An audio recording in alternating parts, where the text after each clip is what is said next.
চিংড়ি মাছের শুটকি দিয়ে আলু বেগুনের ঘন্ট গ্রামের মানুষের কাছে অনেক পছন্দের একটি তরকারি। আসসালামু আলাইকুম এভরিওয়ান, আশা করি সকলে অনেক ভালো আছো। আলহামদুলিল্লাহ, আমিও ভালো আছি।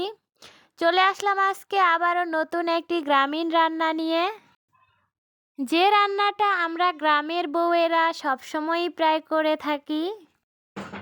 তোমরা তো সবাই জানো, গ্রামের রান্নাবান্না খাওয়া দাওয়া খুবই সাধারণ। গ্রামের মানুষেরা টাটকা শাক সবজি বিভিন্নভাবে রান্না করে খেতে অনেক পছন্দ করে। টাটকা সবজি দিয়ে আজকে আমি সেরকমই একটি রান্না করছি। আজকে আমি রান্না করছি চিংড়ি মাছের শুটকি দিয়ে আলু বেগুনের ঘন্ট।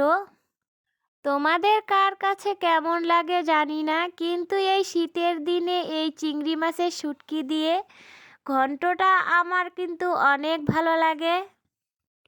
আর অন্যান্য মাছের শুটকির চেয়ে এই চিংড়ি মাছের শুটকিটা কিন্তু আমিও অনেক পছন্দ করি। এদিকে আমি চুলায় কড়াই বসিয়ে গরম তেলে প্রথমে পেঁয়াজ কাঁচামরিচ দিয়ে ভালোভাবে ভেজে ভাজা হয়ে গেলে তাতে চিংড়ি মাছের শুটকিটা দিয়ে আস্তে আস্তে একটু ভেজে নিচ্ছি। হালকা একটু ভাজার পরে আগে থেকেই কেটে ধুয়ে রাখা আলু বেগুন আমি তাতে দিয়ে দিব।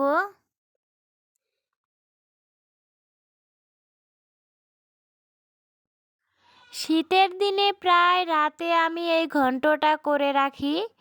সকালে উঠে গরম গরম ভাতের সাথে এটা খেতে কিন্তু অনেক ভালো লাগে। গ্রামের মানুষ কিন্তু মাছ মাংসের চেয়ে এসব সবজি খেতে অনেক বেশি পছন্দ করে। যতই মাছ মাংস খাক না কেন, কয়েকদিন যদি গ্রামে এসব রান্না বান্না না হয় কারো বাড়িতে, যেন তাদের স্বাদের অপূর্ণতা থেকেই যায়।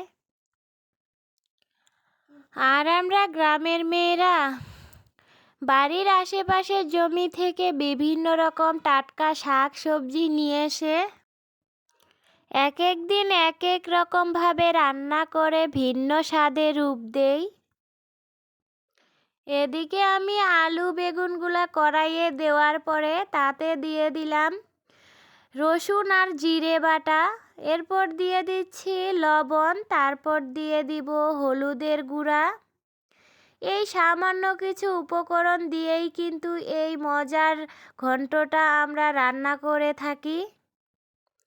আপনারা যেহেতু আমার মাটির চুলোয় বিভিন্ন রকম গ্রামীণ রান্নাবান্না দেখতে অনেকে অনেক পছন্দ করে থাকেন, তাই আমাদের গ্রামের মানুষের এই সাধারণ পছন্দের রান্নাটা আপনাদের সাথে শেয়ার না করে আর পারলাম না। আপনাদের অনেকেরই সুন্দর সুন্দর কমেন্ট পড়ে বুঝতে পারি আপনারা এই গ্রামীণ জীবন, গ্রামীণ পরিবেশ আর মাটির চুলার রান্না দেখতে খুবই পছন্দ করেন।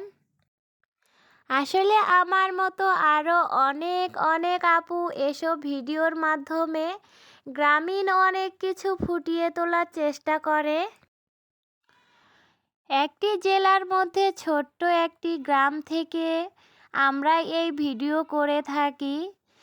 যদিও আমাদের কেউ চেনে না জানে না, কিন্তু এই ভিডিওর মাধ্যমে আমাদের গ্রামীণ জীবনযাপন অনেকেই দেখতে পায়। এক এক অঞ্চলের গ্রামের জীবনযাপন এক এক রকম, তা আমরা দেখতে পাই এসব ভিডিওর মাধ্যমে।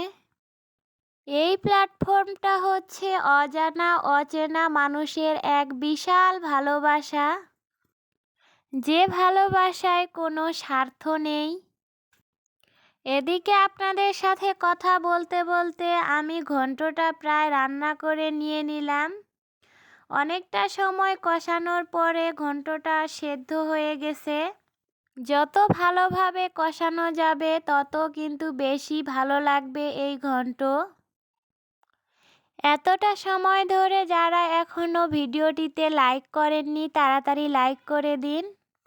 আর পরবর্তী ভিডিওর নোটিফিকেশন পাওয়ার জন্য চ্যানেলটি সাবস্ক্রাইব করে পাশে থেকে যেতে পারেন। কষানো শেষে হালকা ঝোল দিয়ে আমি ঘন্টটা নামিয়ে নিলাম। খোদা হাফেজ।